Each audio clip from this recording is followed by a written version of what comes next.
Yo, America and the rest of the world. Good afternoon. Xander J. Hobson here, stand-up comedian, entertainer, director and producer of boxing documentaries, and internet troll to those who need internet trolling. This is another episode of The Devil's Advocate, brought to you by the Brilliant Artist Movement. We're trying to build a channel, so please, folks, subscribe, like this video, hate this video, share it, and leave a comment in the comment section. And it could be something nice or it could be something nasty, but you already know, if you say something slick and greasy, that's your ass, because that's what I do. I'm the troll's troll. So anyway, right, it has finally come to a head. Dr. Umar Johnson has finally caught wind of that slick shit that Kevin Samuels said about him. Kevin Samuels talking to the sister, and basically, for whatever the reason, Kevin Samuels felt the need to take a cheap shot at Dr. Umar Johnson. Kevin Samuels, the dandy, got a lot of men enamored with him. These guys love the ground Kevin Samuels walk on. I call them Kevin Samuels cult members. Dr. Umar Johnson calls them the Dirty Dozen of Diversity, or the 3Ds, which is a great slogan for Kevin Samuels and his gang of goomba woman haters. Umar Johnson talking about how the sisters wanted to be validated publicly by black men. So in their thirst to be validated by black men, they called in and subjected themselves to the humiliation that Kevin Samuels exposed them to. Because again, we all know Kevin Samuels loves to beat up on women while avoiding men in conversations, because Kevin Samuels, he doesn't beef with men, but he damn sure beefs with women. Umar Johnson comparing these women's desire to be publicly validated by men to women who stay in abusive relationships or relationships that are toxic to them, which is true, because when that young lady who Kevin Samuels went viral on called in, the first thing I noticed with this young lady was she was sitting there waiting for Kevin Samuels to say something nice about her. It was obvious. That's why she called. More than likely, this young lady had a crush on Kevin Samuels, because no doubt that Kevin Samuels is a handsome man, and the woman clearly wanted Kevin Samuels to say something nice about her, to tell her that she looked good, to validate her. Kevin Samuels made it a point to say that he doesn't beef, yet he would prefer to beef with a woman as opposed to having that same conversation with a man who will call him on the carpet about some of his harsh and prejudiced views toward women. Big shout out to the brother Truth Be Told. The brother Truth Be Told put out a great video. I'm going to put his link in my comment section. But Truth Be Told was up in arms at how these black men were coming to the defense of Kevin Samuels.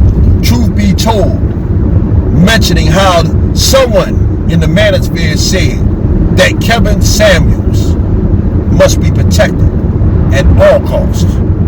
Truth Be Told pointing out that the only thing that he knew of that needed to be protected at all costs was women or children. Well, I'm going to add one more in there, Truth Be Told, old man. The king on the chessboard must be protected. And the fact that so many of these black men are up in arms and they feel compelled to come to the defenses of Kevin Samuels, it tells me that Kevin Samuels is their king. And Kevin Samuels must be protected at all costs. Because like I said in so many videos, Kevin Samuels gets on these YouTube airways and talks slick and greasy about black women.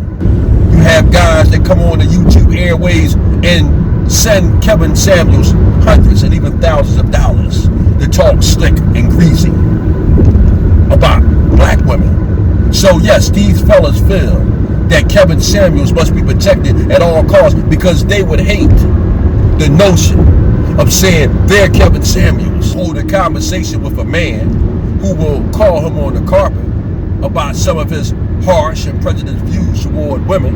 It's just terrifying to them. The first person to step up the bat to defend Kevin Samuels was O'Shea Duke Jackson.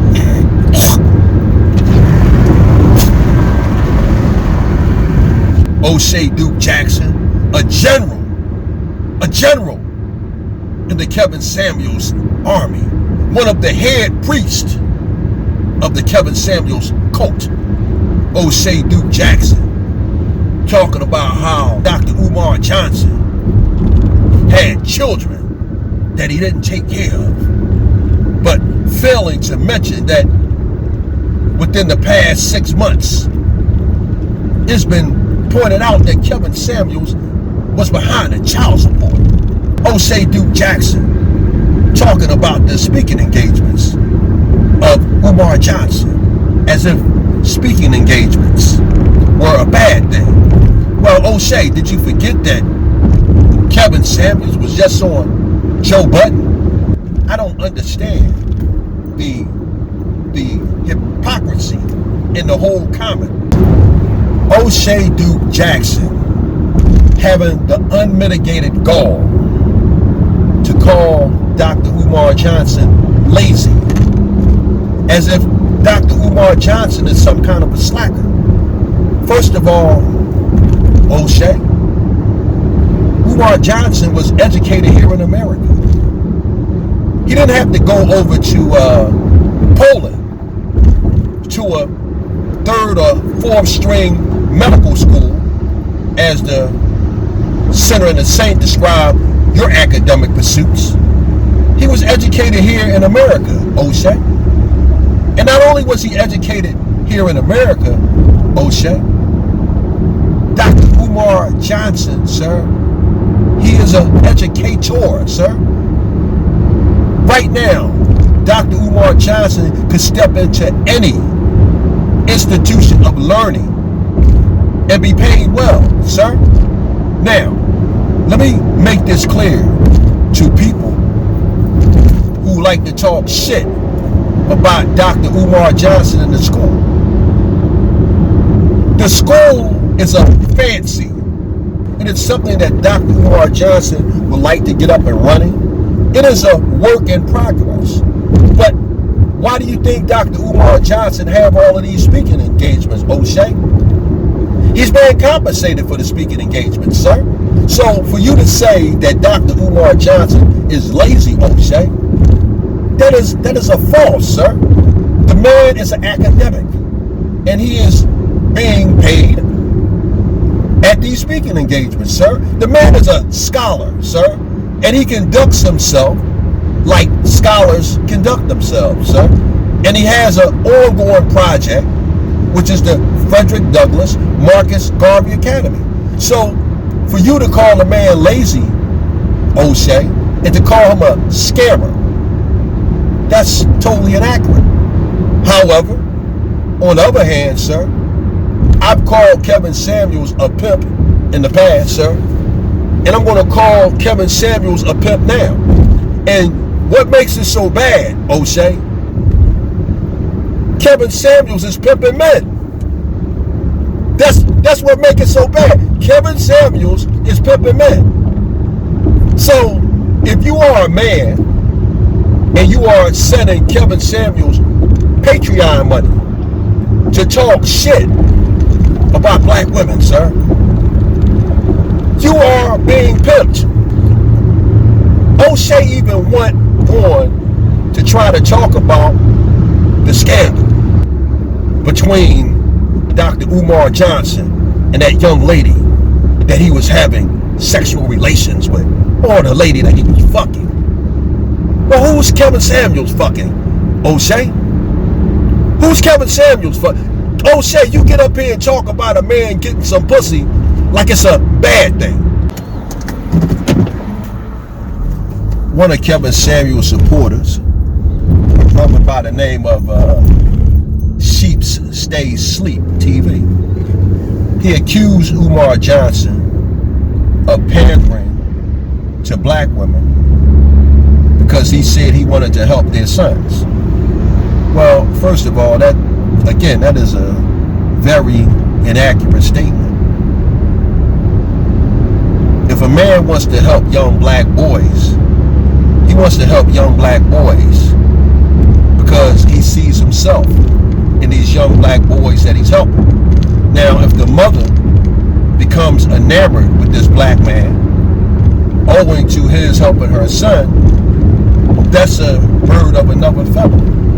But again, when you get these Kevin Samuels supporters, they make all kind of excuses for anyone who they find to be a threat to their Kevin Samuels.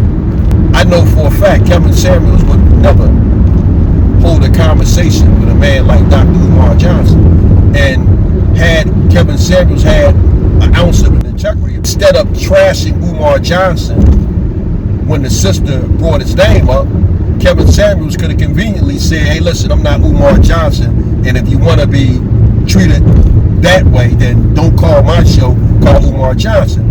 But obviously, Kevin Samuels had a level of animosity toward Umar Johnson, because had he not had the animosity, he wouldn't have made the slick comment about Umar Johnson in the first place. Umar Johnson referred to Kevin Samuels and his dirty dozen of diversity as a bunch of beta males.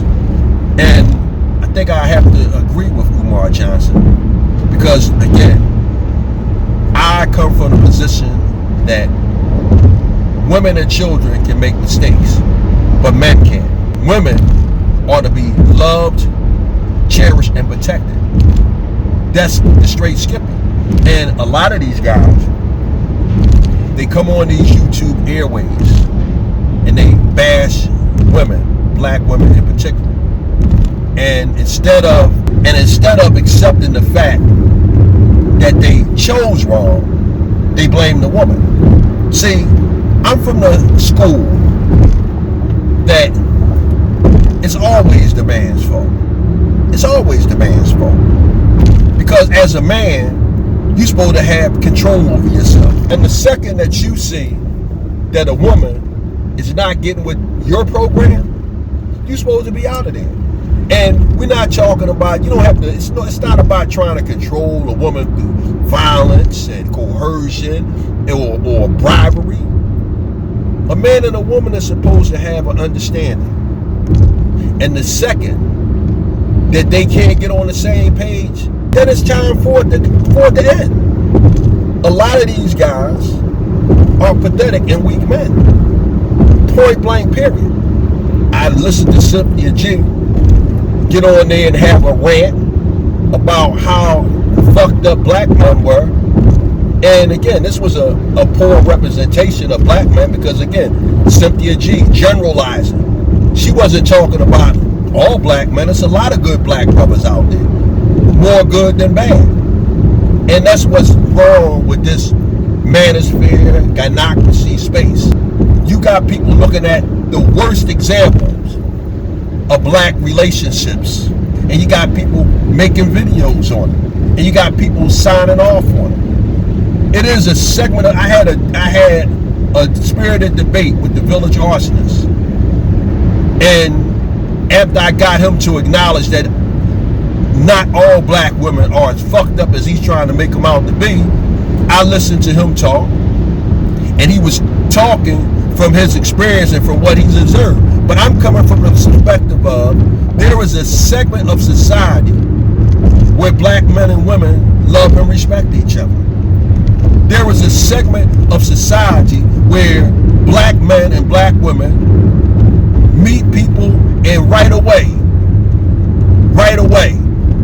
those individuals are astute enough to see, oh, this shit ain't gonna work, because that motherfucker right there got some bullshit with him. And if you don't have it in you to see the bullshit before it happens, you don't have nobody to blame but yourself, male or female. Steve Harvey talks about this 90-day rule before you give your body to somebody. I don't know how accurate that is, but I know one goddamn thing. If you hook up with somebody and you see that they fucked up, even after you gave your body to them, you got to get away from that motherfucker. And if you stay with them and you let them drag you down to your level, that's your fucking fault. It's no difference than if you start snorting cocaine or using crack. That ain't the guy fault who sold it to you. It's your fault for fucking with the shit.